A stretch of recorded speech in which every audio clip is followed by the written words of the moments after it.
Assalamualaikum warahmatullahi wabarakatuh. Selamat pagi menjelang siang anak-anak siswa-siswi SMP Islam Plus Asalama kelas 8 yang saya banggakan. Semoga kita semua masih tetap semangat dalam mengikuti proses pembelajaran secara daring ini. Oke, saya akan melanjutkan tentang penjelasan video materi minggu yang lalu ya. Kalau minggu yang lalu saya kasih link kepada kalian untuk membaca artikel di suatu alamat website ya tentang kriptografi atau tentang enkripsi ya. Nah, hari ini saya akan coba membuatkan materi PowerPoint-nya disertai dengan penjelasan video dari saya. Silakan disimak dan diperhatikan ya nanti untuk bahan dalam menjawab tugasnya. Kriptografi ya. Kriptografi merupakan ilmu dan seni untuk menjaga pesan agar aman. Ya, jadi bagaimana pesan yang kita kirim kepada seseorang itu kita lindungi ya atau kita password. Nah, seni untuk mempassword tadi disebut dengan kriptografi yang berasal dari dua kalimat. Kripto artinya secret, rahasia, grafi artinya writing atau tulisan, berarti tulisan rahasia. Jadi tulisannya itu kita model sedemikian rupa supaya tidak mudah dibaca oleh orang yang tidak kita inginkan. Kriptografer, sebuah algoritma kriptografik atau cryptographic algorithm disebut cipher ya, merupakan persamaan matematik yang digunakan untuk proses enkripsi dan dekripsi ya. Nanti akan saya jelaskan apa itu enkripsi, apa itu dekripsi ya. Kalau algoritma itu adalah apa ya, kayak proses berpikir ya atau logika berpikir gitu ya, itu kita sebut dengan algoritma ya. Biasanya memang untuk pembelajaran tingkat lanjut ya, tapi di mata pelajaran informatika ini mulai kelas SMP itu sudah sedikit diajarkan tentang apa itu algoritma ya. Nanti akan kita bahas algoritma di pertemuan yang bab selanjutnya ya. Kenapa perlu kriptografi atau enkripsi tadi ya? Karena kebutuhan akan privasi dan integritas data. Penyadapan diatasi dengan kriptografi, evolusi pengamanan data ya. Ada steganografi, yaitu membuat seolah-olah pesan tidak ada ya. Kriptografi membuat data tidak terbaca oleh orang yang tidak berhak, dan hashing memastikan integritas data. Integritas itu keaslian ya. Steganografi ya, sejarahnya ya, Yunani atau Greek lawan Persia ya. Pesan disembunyikan di meja yang dilapisi lilin. Dulu waktu Pak Rizky kecil itu ada permainan ya, kalau kita beli sama penjual mainan yang ada di depan sekolah itu ada yang namanya gosokan ya. Jadi ada kertas yang kalau kita gosok dengan uang logam ya, kertas itu akan muncul gambarnya. Nah, semacam itulah ya steganografi. Jadi kalau kita gosok kertasnya itu muncul gambar atau pesannya itu sebetulnya ada lapisan lilinnya. Kristalaisus ya, pesan ditato di kepala budak yang telah digunduli ya. Jadi pesannya itu saking pengen rahasianya itu biar nggak kelihatan sampai kepala orang itu ditato ya, ditulisi pesan gitu ya. Nanti harapannya kalau ditutupi topi atau peci ya tidak akan terlihat oleh yang lainnya. Digital watermarking ya, menandai kepemilikan gambar digital. Biasanya kalau gambar spacesuit atau mata-mata ya, misalkan Yamaha mau memunculkan R25 versi 3-nya ya, sebelum muncul di pasaran ternyata ada gambar spacesuit atau gambar mata-matanya ya, yang dipotret oleh para biker yang sedang lewat. Nah, jadi foto jebret gitu. Oh, ini calon Yamaha R25 terbaru, biasanya dikasih watermark di belakangnya, shoot by Rizky Ferdian misalkan gitu. Lah, cara membuat watermark di bawah itu adalah disebut digital watermarking. Atau seperti kalau kalian menggunakan handphone Oppo ya, shot on Oppo ya, shot on Xiaomi atau Vivo ya, terus ada Vivo V19 by nama kalian ya, itu disebut dengan digital watermarking ya, termasuk steganografi ya. Sekarang kriptografi ya, definisinya. Kriptografi adalah ilmu dan seni untuk menjaga keamanan pesan ya, di awal sudah, ini kita ulangi lagi.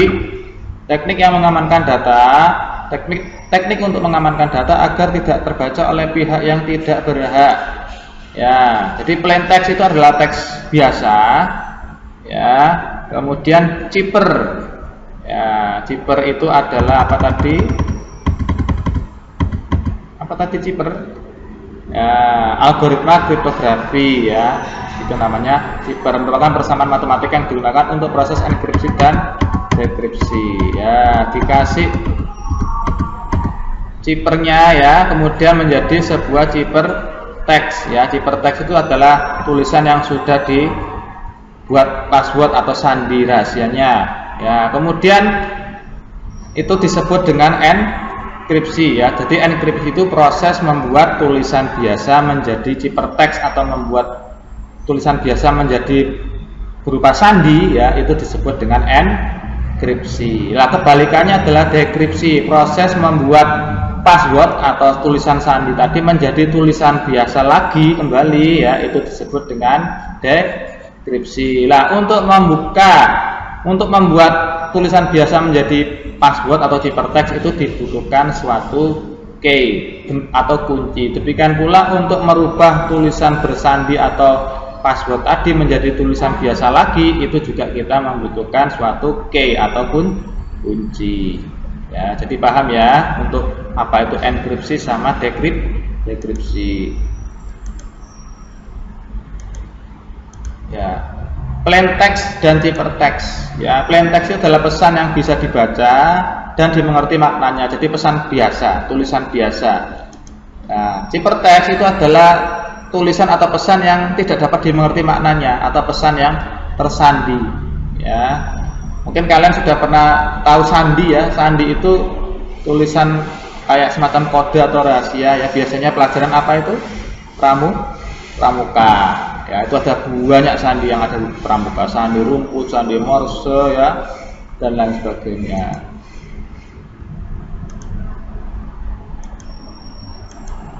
Enkripsi dan dekripsi ya. Proses menyandikan plain text ya, bukan plain text. Plain text menjadi ciphertext disebut proses enkripsi. Sedangkan proses mengembalikan ciphertext menjadi plain text semula disebut dekripsi. Enkripsi of data motion mengacu pada enkripsi pesan yang ditransmisikan pin ATM ke server bank ya, contohnya itu. Encryption data of data at rest mengacu pada enkripsi pesan yang disimpan ke storage ya, enkripsi password ke dalam database ya. Jadi pin ATM ke bank server bank yang di sana ya, itu disebut enkripsi of data motion ya. Kan itu ada 4 digit ya biasanya kalau pin ATM ya, ada 6 digit, mohon maaf ya, saya menggunakan ATM BPD misalkan ya, ada 6 digit ya, itu passwordnya apa atau pinnya apa, lah itu kita kirimkan ke server bank sana, enkripsi of data motion ya. Kemudian tadi passwordnya tadi disimpan ke dalam database ya, encryption of data at rest yang ada di database-nya bank Jateng misalkan seperti itu ya, itu contoh ya. Algoritma kriptografi atau cipher ya, fungsi matematika yang digunakan untuk proses enkripsi dan dekripsi ya. Cipher itu adalah fungsi matematika yang digunakan untuk enkripsi dan dekripsi. Jadi semua kehidupan ini matematika itu hampir melibatkan semua hal yang ada di dalam kehidupan. Makanya kalian itu penting untuk belajar matematika karena banyak bidang kehidupan itu yang mengandung matematika. Termasuk untuk mempassword ini juga dia ada algoritma atau ada proses matematikanya ya. Konsep matematis misalkan E kurung buka B sama dengan C, D kurung buka C kurung tutup sama dengan B, maka D dalam kurung E dalam kurung P ya, dalam kurung tutup kurung 2 kali sama dengan P ya. Sistem kriptografi adalah kumpulan yang terdiri dari algoritma kriptografi, semua plaintext dan ciphertext yang mungkin dan kunci. Kriptoanalisis ya adalah ilmu untuk memecahkan ciphertext menjadi plaintext tanpa mengetahui kunci yang digunakan. Mereka ini disebut kriptoanalisis ya. Jadi orang yang ahli untuk memecahkan password ya disebut kriptoanalisis. Kriptologi adalah studi mengenai kriptografi dan kriptoanalisis. Seperti biologi ya, kan ada kalimat logi. Ya, berarti dia mempelajari tentang kehidupan biologi. Kalau kriptologi ya berarti ilmu atau studi yang mempelajari tentang kriptografi dan kriptoanalisis. Ya, kalau zoologi ya ilmu yang mempelajari tentang zoo, hewan atau kebun binatang. Misalkan kayak gitu ya. Berarti logi itu adalah ilmu. Seperti yang telah diketahui bahwa enkripsi telah diterapkan sejak dahulu pada pemerintahan maupun militer untuk menjaga informasi yang bersifat rahasia. Saat ini enkripsi digunakan untuk menjaga berbagai informasi pada sebuah sistem, seperti menjaga informasi bank Anda pada saat melakukan transaksi belanja online. Enkripsi juga dapat digunakan untuk melindungi data yang tersimpan pada perangkat penyimpanan Anda, seperti hard disk, CD, atau flash disk. Hal tersebut penting agar bila sewaktu-waktu laptop atau flash disk Anda dicuri, maka si pencuri tidak bisa membuka akses data atau mencuri data yang ada di dalamnya. Ya, jadi kalau HP kalian dikasih PIN atau password, yaitu termasuk dalam enkripsi, ya berupa PIN atau password, termasuk menggunakan sidik jari, yaitu enkripsinya dia berupa fingerprint. Jadi pola sidik jari itu, ya itu juga termasuk algoritma. Ya, algoritma matematika untuk merekam ya sidik jari tiap orang yang berbeda-beda itu.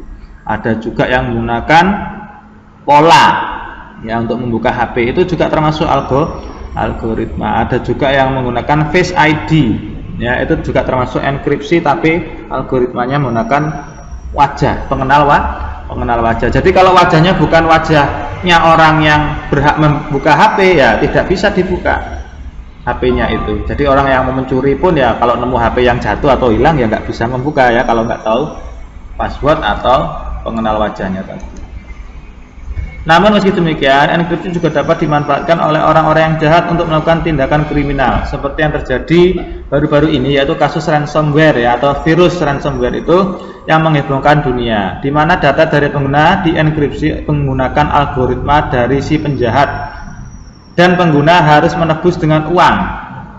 Ya, jadi ketika ada virus ransomware, ya itu kan dia menyerang komputer ya. Nah, di dalam virusnya itu ketika komputer itu terkena ransomware itu akan muncul ya, kalau ingin menghapus virusnya ini harus bayar atau nebus dengan uang.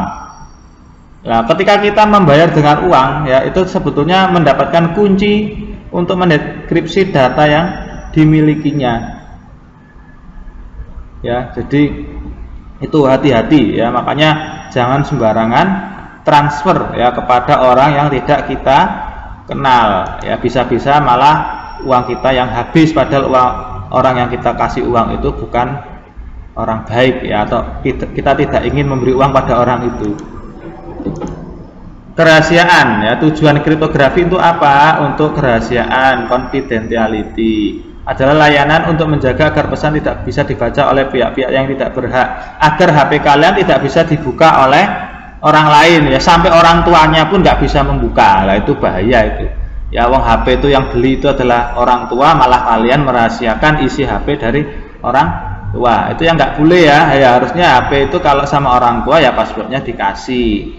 Justru kalau passwordnya tidak kamu kasih ya berarti HP-mu ada isi yang nggak bener itu ya, entah itu WA atau chat atau gambar atau video dan lain sebagainya. Jadi kalau dengan orang tua untuk HP ya jangan dirahasiakan. Kalau dengan orang lain, teman, tidak apa-apa lah ya, malah harus gitu ya. Tapi kalau dengan orang tua tidak usah ya.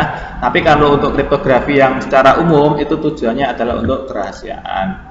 Integritas data adalah layanan yang menjamin bahwa pesan masih asli utuh atau belum pernah dimanipulasi ya, dimanipulasi saat pengiriman. Jadi pesannya itu masih orisinal, asli, tidak pernah diedit atau dimodifikasi oleh orang lainnya. Itu disebut dengan integriti atau integritas, keaslian.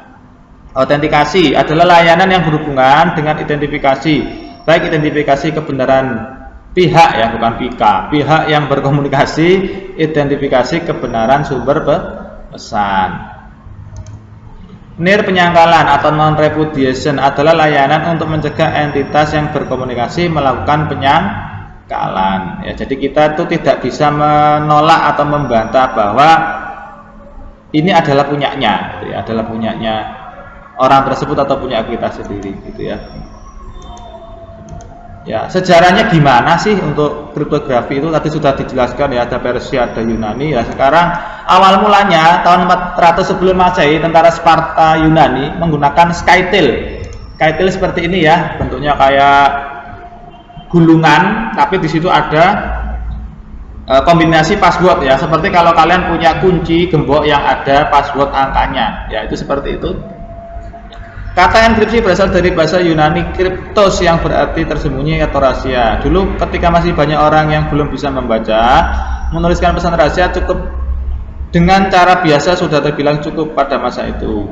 Namun hal tersebut tentu tidak sangat efektif hingga kemudian mulailah dikembangkan skema enkripsi untuk mengubah pesan menjadi bentuk yang tidak bisa dibaca guna menjaga kerahasiaan dari pesan tersebut ketika yang akan diantar ke sebuah tempat yang lain ya. Misalkan ini enkripsinya ini kalimatnya dibolak-balik gitu ya, padahal kalau kita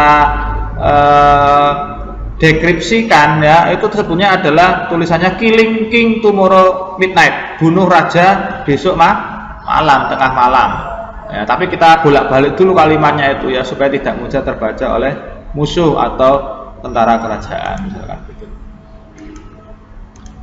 Ya, tahun 700 sebelum Masehi, orang-orang Sparta menulis pesan yang sensitif kepada kulit yang dililit pada sebuah tongkat yang disebut skytail ya. Tadi itu skytail. Ketika tulisan tersebut dilepas akan menghasilkan karakter yang acak sehingga tidak mampu dibaca. Namun bila digunakan tongkat dengan diameter yang sama, maka kumpulan karakter acak itu dapat diuraikan kembali dekripsi sehingga mampu dibaca oleh si penerima. Di waktu lain, orang Romawi menggunakan apa yang disebut sandi Kaisar ya, Julius Caesar itu ya. Enkripsi jenis ini terbilang sederhana, di mana masing-masing huruf pada teks digantikan oleh huruf yang memiliki selisih tertentu dalam alfabet. Jika misalnya angka yang ditentukan adalah 3, maka pesan Nesaba Media akan menjadi KHVDEDPHGLD.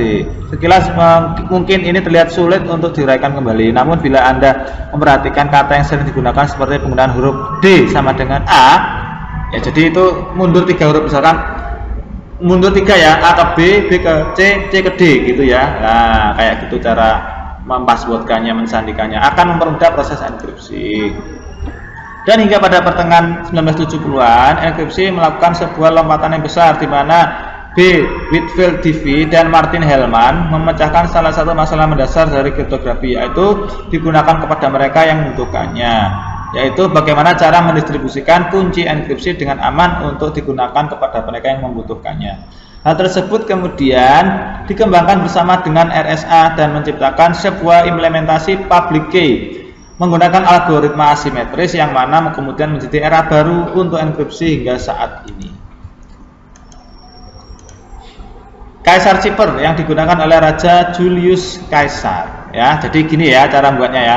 A ke D, B ke E, C ke F ya.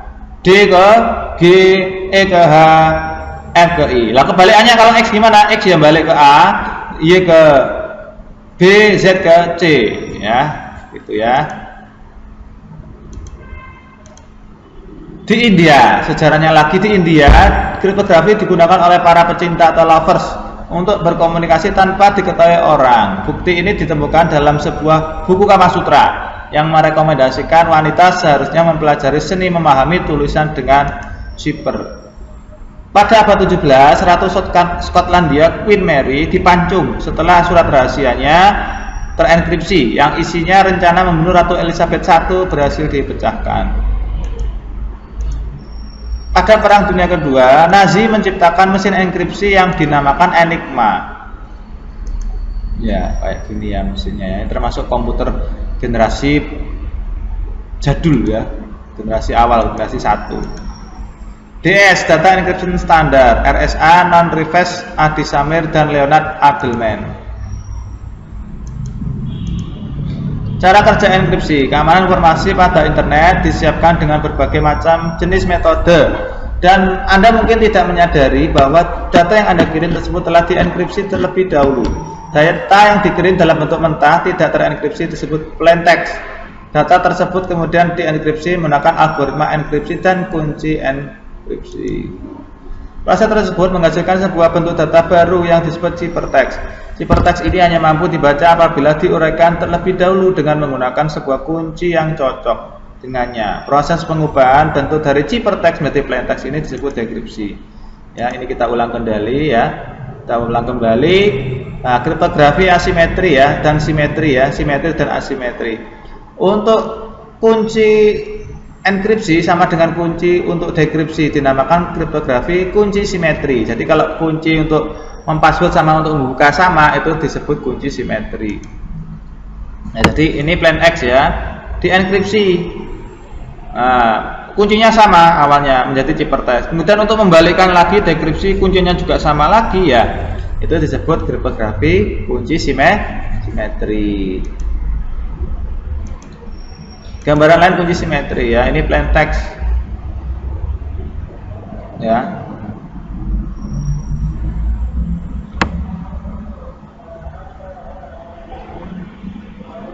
Ya, jadi plain text ya. Kita buat enkripsinya, kuncinya sama ya. Dengan kunci untuk membukanya lagi ya, itu disebut dengan simetri ya. Ini gemboknya kuncinya kan sama ya. Kemudian kalau asimetri, sedangkan kunci untuk enkripsi berbeda dengan kunci untuk dekripsi dinamakan kriptografi kunci asimetri ya. Jadi plain text-nya ini kita mau enkripsi ya menjadi ciphertext ya, kuncinya misalkan hitam untuk mau enkripsi. Untuk membalikannya lagi menjadi plain text lagi dari ciphertext dekripsi prosesnya, kuncinya kok warna merah atau lain berbeda ya, itu kita sebut dengan asimetri. Jadi kalau kunci untuk mengunci dan membuka itu beda, itu kita sebut dengan asimetri ya. Gambaran lain seperti ini ya, dari pengirim ya, plain text supaya kita password, kita enkripsi ya, kuncinya public key misalkan ya, jadi encrypted text. Kemudian untuk membukanya lagi atau untuk membalikkan lagi menjadi menggunakan private key, karena beda ya, menjadi plain text lagi ke resipien atau pengirim ya, itu berarti dia asimetri ya. Sekilas video untuk kriptografi, silakan diperhatikan ya sebelum kita akhiri penjelasan dari Pak Rizky.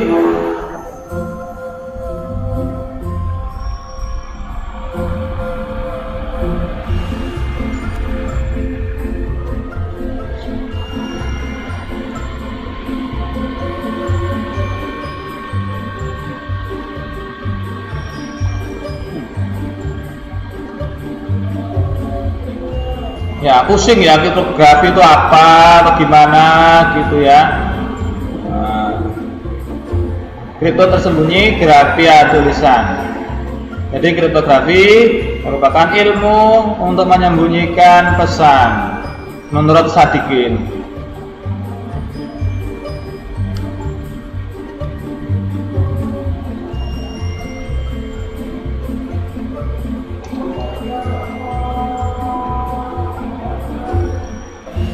Plain text enkripsi, ciphertext dekripsi.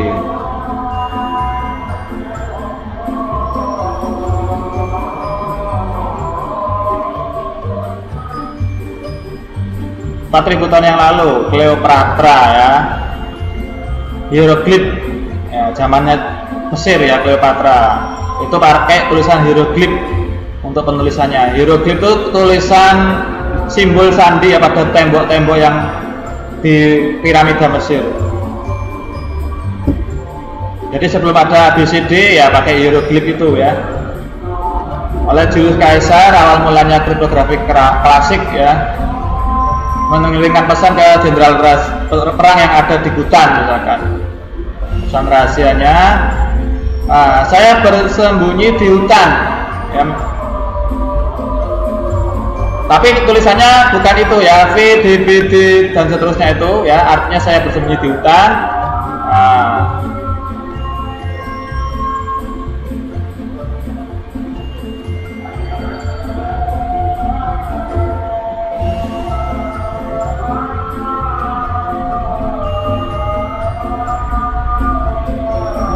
jadi hacker itu bisa membobol pesan yang kita kirimkan ke orang lain ya.